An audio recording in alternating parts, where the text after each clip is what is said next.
Welcome to the 3-minute wrap-up, and today we're going to get the skinny on the weight loss drug Ozempic, whose tagline might very well be, "We'll make you look great, even if you feel, well, truly horrible." Alright, so let's get to it. Ozempic has been all over the news lately as the hottest weight loss drug to hit the market since the 70s and 80s, when they basically bottled methamphetamine and stuck a sweet and cuddly name on the label. Ozempic was originally approved for the treatment of type 2 diabetes in adults, which is a condition that affects some 37 million Americans. The usage is easy enough. You take a small pen, much like an insulin shot, stick yourself in the midsection. Easy peasy, although mildly uncomfortable by the looks of it. Ozempic itself works by mimicking a hormone called GLP-1, which regulates blood sugar levels. Basically, you don't feel hungry, and when you don't feel hungry, you don't eat, and when you don't eat, you lose weight. So far, things sound pretty good, right? Here's where it gets a little tricky. For quite a few people, Ozempic has some pretty unpleasant side effects.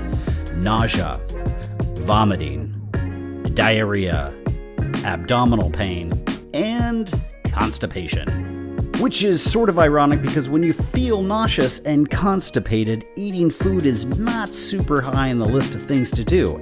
Regardless, Ozempic is so effective at weight loss that there's even a new term in the American vernacular called Ozempic face, which is a sagging of the facial skin due to this rapid weight loss.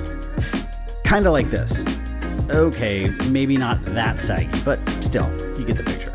Now, you would think that the possibility of diarrhea and saggy face would dampen demand for Ozempic, but that's just not the case. In fact, it can be incredibly hard to get Ozempic for people who have type 2 diabetes.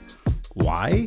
Because the off-label demand for the drug is so darn high, and it's not cheap to buy. Ozempic can cost up to $1,200 a month when not prescribed by a doctor, meaning it's out of the reach of most Americans. Unless, of course, $1,200 is no big deal, like if you're this guy.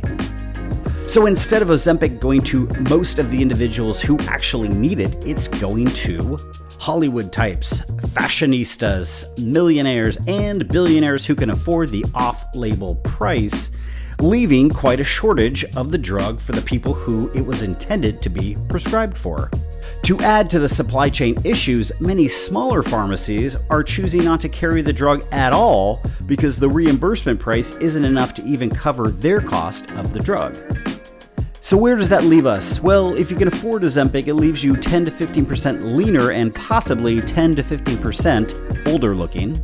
And if you're someone who legitimately needs Ozempic for health purposes, it might leave you high and dry. Although I'm certain that the company is working hard to make as much Ozempic and as much money as they can because, well, who the hell wouldn't? And that, my friends, is a wrap.